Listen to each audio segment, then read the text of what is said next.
ക്രിസ്തു തത്വശാസ്ത്ര പഠനശാഖയിൽ യേശുക്രിസ്തുവിന്റെ ദൈവത്വത്തിന് എതിരായിട്ടുള്ള ചില ന്യായങ്ങളെയാണ് നമ്മൾ ഇപ്പോൾ പഠിച്ചുകൊണ്ട് ഇരിക്കുന്നത്. കഴിഞ്ഞ ചില എപ്പിസോഡുകളിലായി അവയിൽ ചിലത് നമ്മൾ വിശകലനം ചെയ്തു. ദൈവം ആത്മാവാകിയാൽ ദൈവത്തിന് അസ്ഥിയും മാംസവും ഇല്ല, എന്നാൽ യേശുക്രിസ്തുവിന് അസ്ഥിയും മാംസവുമുണ്ട്. ദൈവം ആരംഭമില്ലാത്തവനാണ്, എന്നാൽ യേശുക്രിസ്തുവിന് ആരംഭമുണ്ട്. ദൈവത്തിന് ആരംഭമില്ല, ക്രിസ്തു ആകട്ടെ സൃഷ്ടി എന്ന് പറയപ്പെട്ടിരിക്കുന്നു.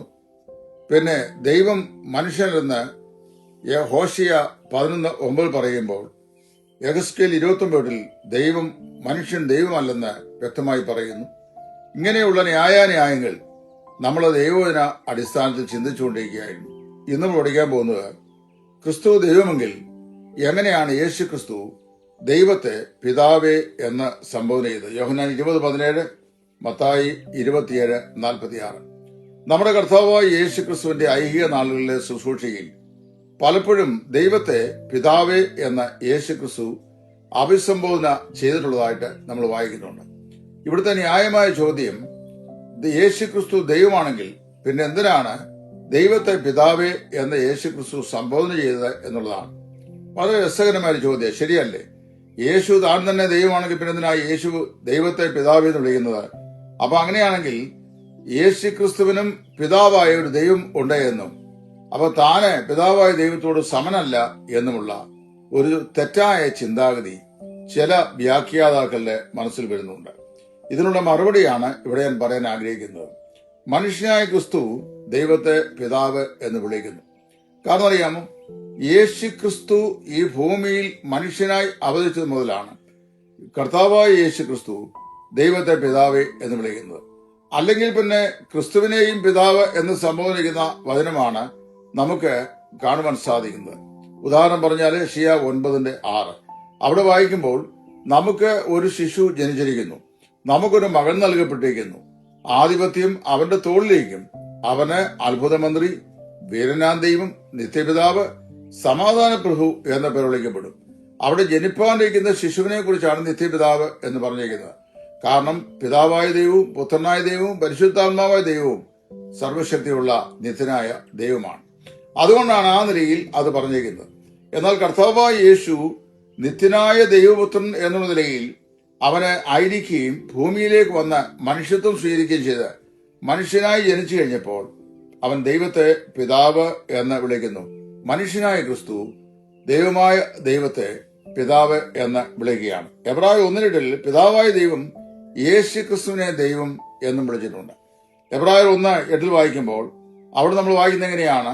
കർത്താവ് എന്റെ കർത്താവിനോട്, ഞാൻ നിന്റെ ശത്രുക്കളെ നിന്റെ പാദപീഠമാക്കുവോളം നീ എന്റെ വലതുഭാഗത്തിരിക്കുക എന്നല്ല ചെയ്തു. അവിടെ പിതാവായ ദൈവം കർത്താവായ യേശുവിനെ പിതാവെന്ന് വിളിക്കുന്നു. ഇവിടെ കർത്താവായ യേശു ക്രിസ്തു വലിയവനായ ദൈവത്തെ പിതാവേ എന്ന് വിളിക്കുന്നു.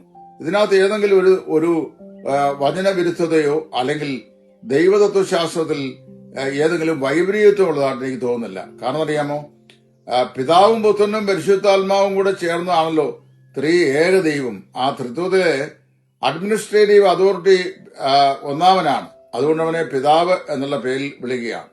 ക്രിസ്തുവിന്റെ ദൈവത്വത്തിന് ആരംഭമില്ല, അവന്റെ ദൈവപുത്രൻ നിലയുള്ള അവന്റെ പുത്രത്വത്തിനും ആരംഭമില്ല.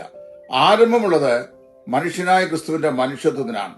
മനുഷ്യനായ ക്രിസ്തു അല്ലെങ്കിൽ മനുഷ്യനായിത്തീർന്ന ക്രിസ്തു അവന് ദൈവമായിരിക്കുന്ന സർവശക്തിയുള്ള കർത്താവിനോട് നീ എന്റെ പിതാവ് എന്ന് പറയുമ്പോൾ അവനെ ഈ പുത്രന് മനുഷ്യനായി തീർന്ന ക്രിസ്തു എന്ന നിലയിലാണ് അവിടുന്ന് ആ നിലയിൽ ഉച്ചരിക്കുന്നത്. അങ്ങനെ സംബോധന ചെയ്യുന്നത് കൊണ്ട് പിതാവിന്റെ ദൈവത്വത്തിന് എന്തെങ്കിലും താഴ്ച ഭവിച്ചിട്ടില്ല, പുത്രന്റെ ദൈവത്വത്തിന് ഏതെങ്കിലും മേന്മയോ കുറവോ സംഭവിച്ചിട്ടില്ല എന്ന് നമുക്ക് മനസ്സിലാക്കാൻ സാധിക്കുന്നു.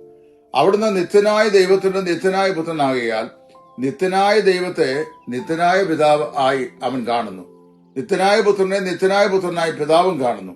അല്ലാതെ വേദപുസ്തകത്തിനകത്ത് ആ നിലയിലുള്ള യാതൊരു കോൺട്രഡിക്ഷനും ഇല്ല എന്നാണ് നമുക്ക് മനസ്സിലാക്കുവാനായിട്ട് സാധിക്കുന്നത്. പലപ്പോഴും ഇങ്ങനെയുള്ള വചനഭാഗങ്ങൾ എടുത്തു വെച്ചുകൊണ്ട് വേദപുസ്തകത്തിന് ഏതോ പ്രമാദമുണ്ടെന്ന് സ്ഥാപിക്കാൻ വേണ്ടി ശ്രമിക്കുന്ന വേദവിപരീതങ്ങളായ ആളുകൾ ധാരാളം രംഗത്ത് വരാറുണ്ട്. പ്രിയമുള്ളവരെ, ഇതൊന്നും വാസ്തവത്തിൽ ക്രിസ്തുവിന്റെ ദൈവത്വത്തിനെതിരായിട്ടുള്ള ന്യായാന്യായങ്ങളല്ല. കേവലം മനുഷ്യന്റെ തത്വജ്ഞാനവും വഞ്ചനയും കൊണ്ട് അവൻ മെനഞ്ഞെടുക്കുന്ന ചില യാന്ത്രികമായിരിക്കുന്ന ചോദ്യങ്ങൾ എന്ന് മാത്രമേ ഉള്ളൂ. തത്വത്തിൽ യേശുക്രിസ്തു നിത്യനായ ദൈവത്തിന്റെ നിത്യപുത്രനാണ്. അവൻ സാരാംശത്തിൽ ഇരുവരും ഒന്ന് തന്നെയാണ്. മനുഷ്യനായ ക്രിസ്തു ദൈവത്തെ പിതാവ് എന്ന് സംബോധന ചെയ്യുന്നു എന്ന് മാത്രം.